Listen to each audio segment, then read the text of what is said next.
What's up, guys? Today I'm going to be showing you my kind of budget V8 S10 build. So, to start off, it's a 1983 Chevy S10 Durango trim, and it's pretty clean on the inside. It originally was a 2.8 with a manual, but then somebody, not me, decided that wasn't enough for them, and so they threw in a 350 out of a 96 Suburban, and it's got a 700 R4, which I'm guessing also came from a Suburban. And so I have no clue what's on the engine. I bought this thing for 650 bucks. And so the guy said that it needed a flex plate and a starter because they were grinding.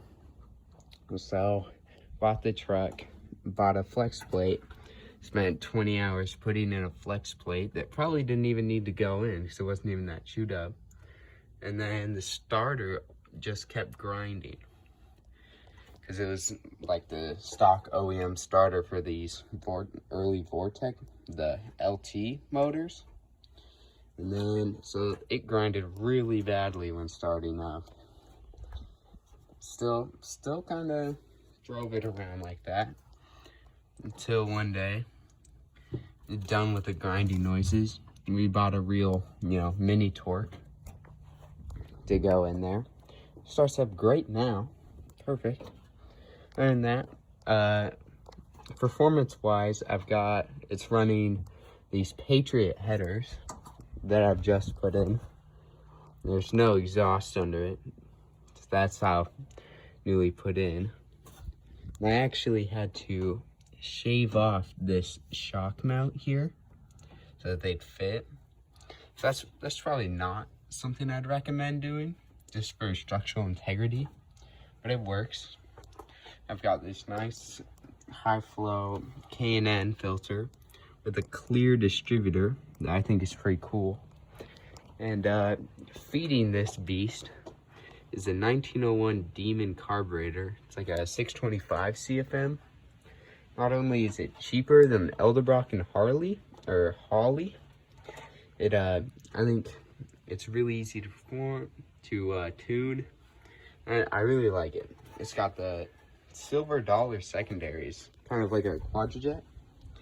So if you give it full throttle, it makes a really cool noise.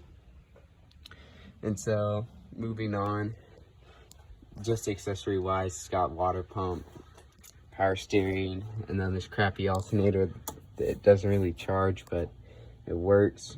And so it doesn't run any electric fans. It actually runs off the water pump. So they moved this radiator into the core support to help that. Then I've got, just Taylor cable, Street Thunder, spark plug wires, and then that's pretty much it for the engine, other than spray painting the valve covers. I think it looks really nice in here. Thanks to me, it's actually. Now it is a 4-wheel drive, but I did lower it a couple of inches because it's got these Cobra 235/60 R15s, and when it was just up higher, it looked funny. But I've got 235s in the front and then 255s in the rear.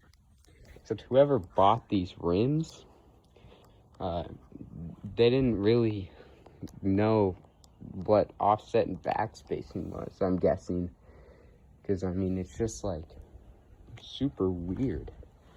This tire sticks out less, this tire sticks out more, but it's fine. I'm cool with it. And then in the interior wise, I have to make fill in these floor pan holes with a license plate because I had to cut that off to fit in my headers.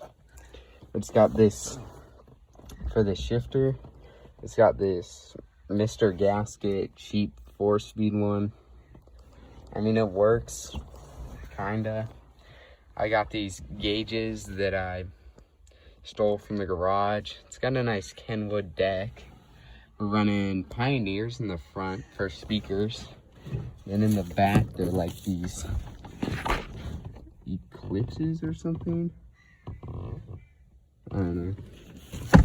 But yeah, really not. I put the tack in too. It's quite decent in here after I cleaned it.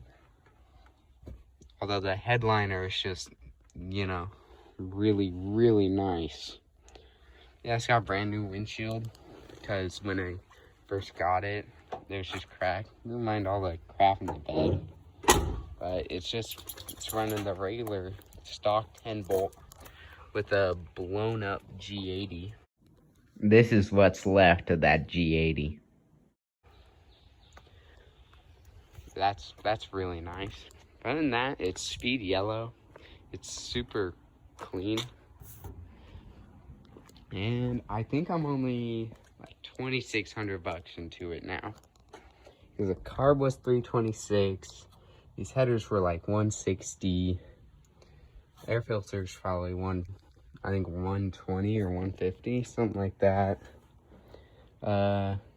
What else? It's just running the stock TBI manifold. There's one in the garage with that I'll put on. That'll make it go fast and sound probably a lot better. But yeah, no, that's pretty much it performance-wise. There's not a whole lot to it, but it is really fun. I mean, I would really recommend it, although everything, and I mean everything, is a tight fit. Trying to stuff a 350 in here.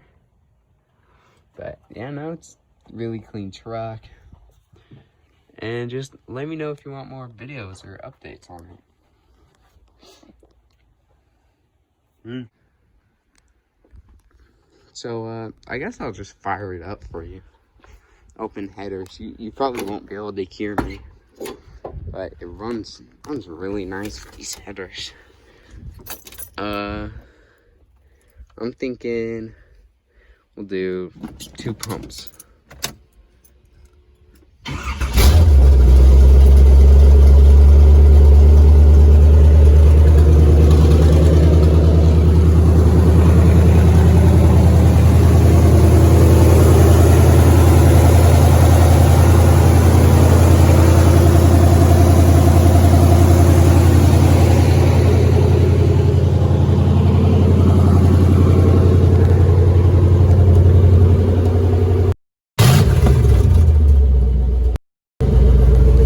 So it's really loud, which is really cool.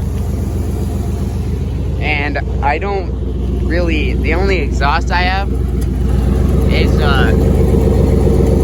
that pipe coming out. It's really, really awesome. But yeah, I think it's really clean. You could use a lot more though. But so far, it's really nice. Thanks for watching.